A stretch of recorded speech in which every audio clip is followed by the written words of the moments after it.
Greetings, dear friends, to all esteemed English-speaking auditory. My name is Vasiliy Pekhnyo. Right now, I'll be presenting you the fresh live update on Ukrainian battle map situation as of June the 8th. So please join and watch this video, like it, share it, and also leave your comments below. Don't forget to subscribe to our YouTube channel. I'll be providing, I hope, good service to all of you because I'm observing and making reviews on Ukrainian front for more than 3 years of the full-scale invasion of Russia here to Ukraine. So I hope to give this this point of view. Yeah, it could be my a little bit personal point of view, but I'll try to be most truly in those reviews, and I will provide those services to you. I hope you will like it, and you will push like button, and as I said, subscribe to our YouTube channel and leave your comments below. Let's start. Every voice matters. Join our community, support independent journalism, and help us bring you the truth from Ukraine. Become a member of Ukraine Today. Join us now. Today I continue the educational segment about drones. How are drones continuing to change the course of the war? As I mentioned yesterday, drones have now effectively turned any movement, any relocation on the front line into a complex combat operation that requires serious advanced planning. So now I'll show you some video footage, confirmation shots, truly unique footage from our Special Forces unit, Omega. This is a special unit of the National Guard, and these shots show how an enemy drone strikes the armored vehicle in which our Special Forces were moving. This is a Rochelle armored vehicle, and the camera of one of the soldiers captured the very epicenter of the explosion, in which essentially the entire group of our servicemen traveling in the vehicle found themselves. This is exactly the kind of danger that drones pose. Let's watch the raw footage without any commentary. That's the hit. Let's begin with that particular point.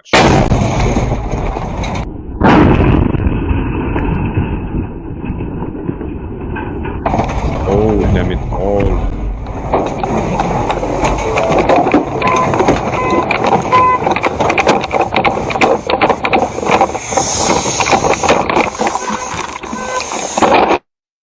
Basically, the guys took cover. They ran into the bushes, into the nearby grove, and hid there after this absolutely wild explosion, which was captured by the helmet-mounted GoPro of our soldier. But really, anything can be hit like that. It's good that it was an armored vehicle, and fortunately, I'll say right away, none of our soldiers were, well, they were injured, of course, but everyone survived. In fact, as reported, none of the members of this airborne group sustained any serious. Accordingly, this shows how drones just strike everything. They completely destroy absolutely everything. Nothing can move around. And this is exactly what I always emphasize the most. For over a year now, not only as a journalist, but also as a volunteer, I have been involved mainly with the topic of foreign robotic systems, and I have a strong desire to continue supporting this area of foreign robotic systems, because right now they are the ones providing the main combat logistics. When a person is not transporting something at the front, is because there is a very high probability that they will simply die during such transportation, because strikes like the one just shown in the video happen. That's why drones and robots of various payload capacities have to do the transport. Even now, it's not just about 300 kilograms, because previously the average weight a drone could carry was 300 kilograms.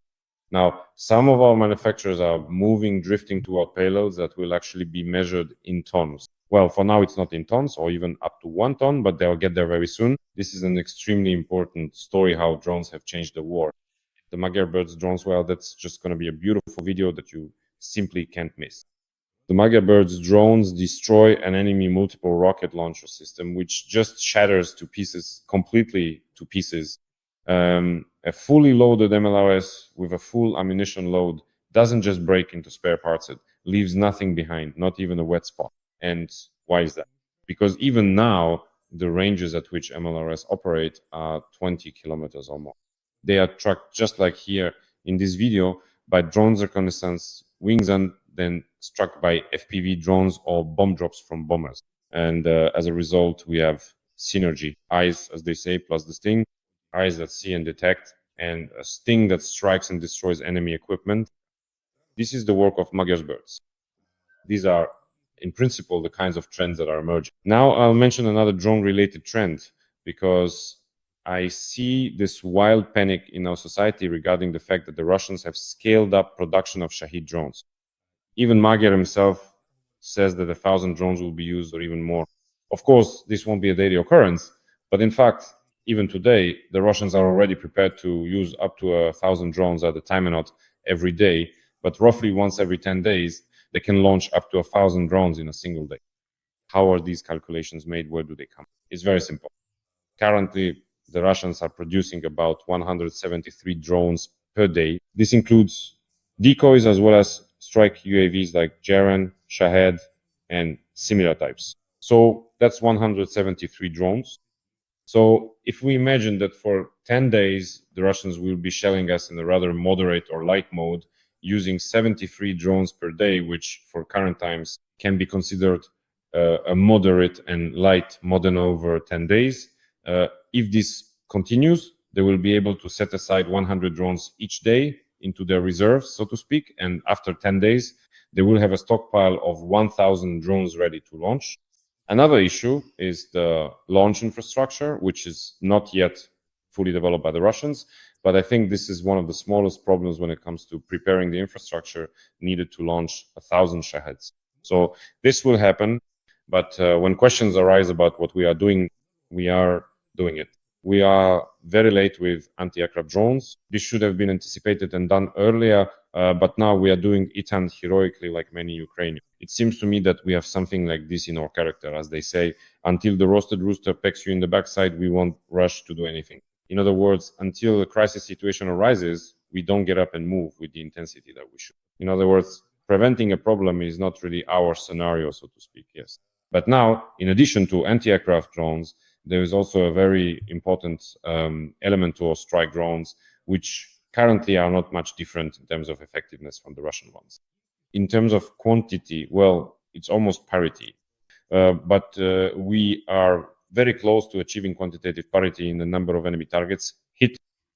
And regarding the enemy's production facilities, what are we observing? Yesterday, the General Staff reported that an ammunition factory in the Moscow region was attacked. This is a plant called the Krasnozavodsk chemical plant in the Moscow region. This plant produces explosives, including thermobaric munitions, specifically for Shahed drones and other strike drones of the Russian Federation, Shahed analogs and so on. And this, friends, is the fourth plant in the supply chain of Russian strike drones in the last in the last week. The fourth plant in the supply chain of Russian strike drones. This is a direct response what our command is doing to prevent massive drone attacks, which the enemy will undoubtedly only increase in use to terrorize us throughout the summer. This Moscow episode concerns the most recent one, the Krasnozavodsk chemical plant. Before this, let me remind you, there were strikes in Sergev Pozad. This is also in the Moscow region, Moscow Oblast, where explosives for thermobaric warheads for Shahed-type UAVs are likewise produced. Before that, even earlier, it was the Kupol plant in Izevsk, which directly manufactures Shahed's Kupol plant, where 4 workshops for their production were destroyed. And at the end of last week, there was also Cheboksary, the city of Cheboksary, where an enterprise called VNIR Progress was hit. They manufacture so-called CRP antennas there.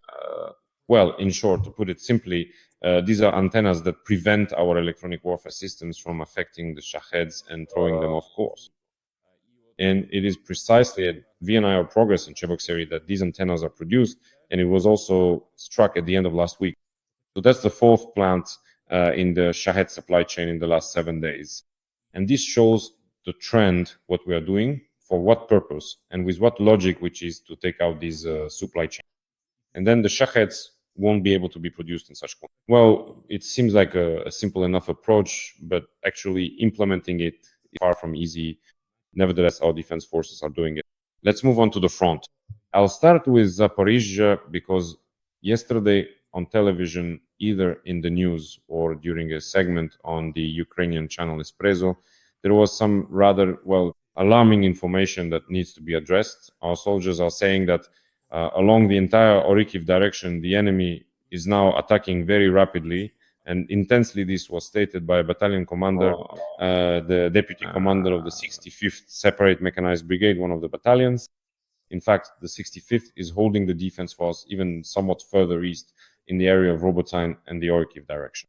But basically, the 65th says that the enemy is attacking on the Zaporizhzhia front like never before. The intensity of these attacks here is extremely high. And there is a prediction that the enemy will try to maintain this level of intensity throughout the entire summer. It is also possible that the enemy will continue to carry out assault operations on the Zaporizhzhia front all summer long. Well, I can basically agree with that. I can share that view. Even despite the fact that right now we are seeing some minor advances by the Russians in the area of Lobkov, and earlier we saw Russian advances in the area of Kamyanske. I don't want to say that there are no trends here or that there are no dangers, but overall now the Zaporizhzhia defensive lines and fortifications will be put to the test. As far as I know, they have been prepared quite well. However, a logical question arises. Who is manning these lines? Who is actually holding the defense directly on these fortifications? And here comes into play the aspect that the Russians are now rapidly implementing their vision of how to prevent our mobilization. They are trying to divide Ukrainians from within. How are they doing this? By striking at the territorial recruitment centers. That's my impression, because honestly, I don't see any real infrastructural purpose in hitting the recruitment center. And there have already been 5 such cases just in the past week. While we are taking out their Shahed supply chains over the past week, the Russians have been striking at the recruitment centers during the same period. These incidents happen in Kremenchuk, Poltava, Kryvyi Rih, Zaporizhzhia, and Kharkiv. These are the 5 most recent cases where enemy Shaheds have hit the recruitment centers. Why are the Russians doing this? Well, in my opinion, the main and primary goal here is informational, because there is no infrastructural objective at all. After all our information is stored on our phones as a backup, plus there is the registry of those liable for military service, which contains all the information about conscripts, as well as paper documents. It seems to me that these no longer play such an important role. Additionally, the ground forces have already stated that they will respond to these attacks on the territorial recruitment centers and will disperse their operations. That means these archives can be relocated or moved somewhere, like to basements that are protected from Shahed drone strikes. In my opinion, this gives the enemy no infrastructural advantage whatsoever. But it does provide an informational advantage. What kind? I've talked about this more than once already.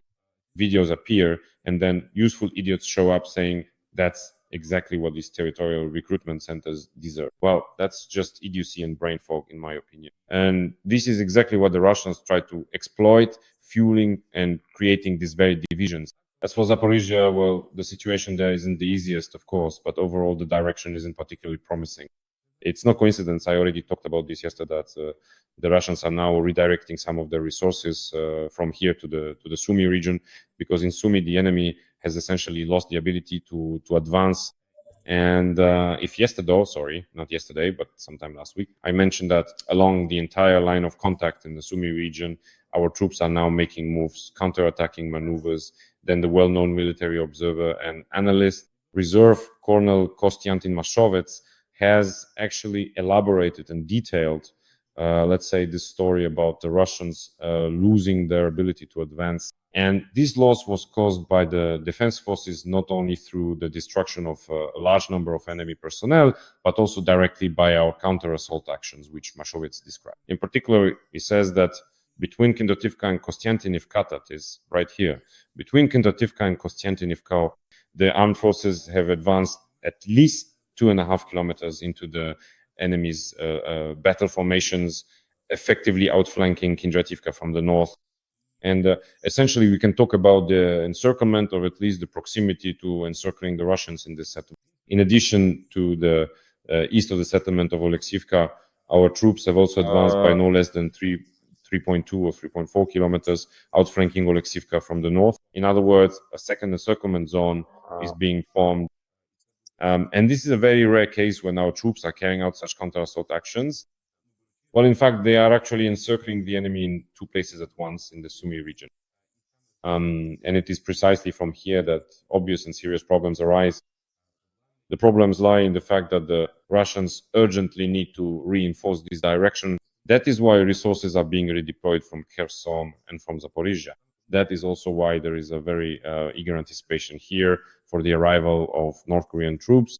As of now, this strip or this line between our two groups, which have broken through here, yes, deep into Russian positions, is about 5.5 kilometers wide. This pocket where the Russians are currently holed up isn't all that wide. That is, our drones are also taking out their logistics. In addition, there are reports about the Khushkivsky district, the area around the settlement of Tiotkine, where the Russians are also being forced to move their reserves. So, well, the situation in the Sumy region is currently quite favorable for us, especially considering that this success I'm talking about in the Sumy region happened literally over the past week. Over the past week, the armed forces have rapidly pushed back the Russians in the Sumy direction. And this shows, on the one hand, the futility of both the Sumy and Zaporizhzhia directions for an offensive. And I have always said this, and I hope it will remain so, in the sense of the futility of these directions. And I have always said that in terms of information, it is most important to highlight and draw attention to the place where the enemy is concentrating its main efforts and main strike. That is Donetsk region. And now, even regarding Donetsk region, Atonj Western analysts have turned their focus, their materials to it. I want to say yes, but where were you for the past 2 months when you were first shouting about the capture of Sumy, spreading nonsense about Zaporizhzhia, writing about breakthroughs to Dnipro, and now you suddenly pay attention to Donetsk region when it's become truly clear that this is where the Russians are pressing most intensely. But even here, even after turning their attention to Donetsk region, in my opinion, the Western press is still writing absolute nonsense in many respects. After all, they talk about the Institute for the Study of War says that the Russians want to encircle Pokrovsk. Let's be honest, the Russians have been trying to encircle Pokrovsk for at least 9 months. And for about 9 months, that's about how long, maybe even a bit longer, up to 10 months they've been at it. Almost a year, right? Okay, I said 9 months, 10 months, a year, 10 months. Let's say 10 months since last October, the Russians have been trying to encircle Pokrovsk. To the south of Pokrovsk, for now, there don't seem to be any prospects or attempts to cut through. Here, the enemy has been stopped. Where do we see this possibility? It's from the north, from the area of Mirnorad and Novoekonomichne, where unfortunately along the Pokrovsk-Mirnorad-Kostiantinivka highway, the Russians broke through a long time ago. And here they're creating, well, realistic threats for us, just as they do for our logistics. For example, advancing toward the settlement of Dobropilya will not help this defense, but, well, I just want to ask the Institute for the Study of War. So what have you only just woken up and noticed the enemy's attempts to encircle Pokrovsk? Why are you spreading these panic-inducing sentiment? Just like, for example, the New York Times is stirring up panic about how the Russians are supposedly already able this summer to reach the borders of Donetsk region by breaking through our defenses. Well, let's be honest. Where can the Russians actually reach? And where have they already reached the borders of Donetsk region? That's in the southern direction. I'm drawing this route, this border right now. And what next? Well, look, there's also such a thing as northern Donbass. That's how it all goes. So, and so we're exactly here, in which place? Did the Western analysts from the New York Times who are writing these panic-inducing reports forget that there is still Slovyansk, Kramatorsk, that there is Pokrovsk, that there is Kostiantinivka and Toretsk? What, is that not Donbass to you? That you're saying the Russians are already able to reach the borders of Donetsk region? Indeed, in Kostiantinivka, our situation is not the simplest, not the best, to be objective. I always say this. I said this 2 months ago when there was panic spreading about the Sumy region. I said that in the direction of Kostiantinivka, in my opinion, this is the most difficult section of the front that we are currently observing here. But even despite this, recently there have even been some counter successes by our troops, particularly from the area of Oleksandro-Kalinova and Yablunivka, pushing the enemy back from this defensive hub, which the armed forces of Ukraine have taken, and thank God have been successfully holding in the area of Yablunivka and Oleksandro-Kalinov for a good 3 weeks now. And even here, the enemy does not have this tendency to expand. The enemy, tries to use all sorts of tricks, continuing episodes of this so-called pipe war, where Russians sneak through various collectors' pipes and anything else they can find. Well, they're used to living in filth, so they crawl through filth or even move through the pipes like filth themselves. But our drone operators, artillerymen or other heavy means heat them up there, giving the occupiers a hard time. So, in fact, what you're witnessing now is another episode of what I call the pipe war in Donbass, where drone operators from the 55th Separate Artillery Brigade are eliminating a Russian hiding in a pipe. These are the kinds of pinpoint strikes that are taking place. The Russians continue to actually use this tactic of small infantry assault groups, and that's how they manage to advance in Donbass. At the same time, of course, they reinforce all these advances with their information attacks. One of the most recent such attacks concerned the settlement of Dakhne. This is already in the Dnipropetrovsk region, where enemy groups also entered and were driven out in the same way. Well, now there are direct videos from Dakhne showing our Marinest 37th Marine Brigade raising the flag and fully establishing direct control over the settlement of Dakhne, which the Russians claim to have captured, as our Marines raised their flag there. On Navy Day, the 6th of July, the Russians raised this flag. The 2nd Battalion of the 37th Brigade in Dakhne demonstrated that Russian propaganda has no substance. Although, to be honest, and I'm speaking frankly, I'm not a supporter of creating some kind of concept of Dakhne Fortress or a border of the Dnipropetrovsk region here. There's no need for that. That's a bit of an unnecessary story because, well, to be honest, objectively speaking, the war has long since spread beyond the borders of the Dnipropetrovsk region. Both the strikes and the evacuations of this is the reality for the Dnipropetrovsk region. That's why we need to be smart and understand that the war is ongoing in the Dnipropetrovsk region. But even for such, let's say, informational and propaganda purpose honor and glory to our fighters from the 37th Marine Brigade, who have demonstrated that this settlement, Dakhne, in the Dnipropetrovsk region, is not in the enemy's hands, contrary to what Russian propaganda is trying to convince us of. That's the situation at the front, friends. On that note, I'll end for today. Thank you for your attention, and you can end this review by showing your appreciation with likes and by subscribing to the channel. Also, leave your comments under this video. Take care of yourselves, all the best, and see you next time.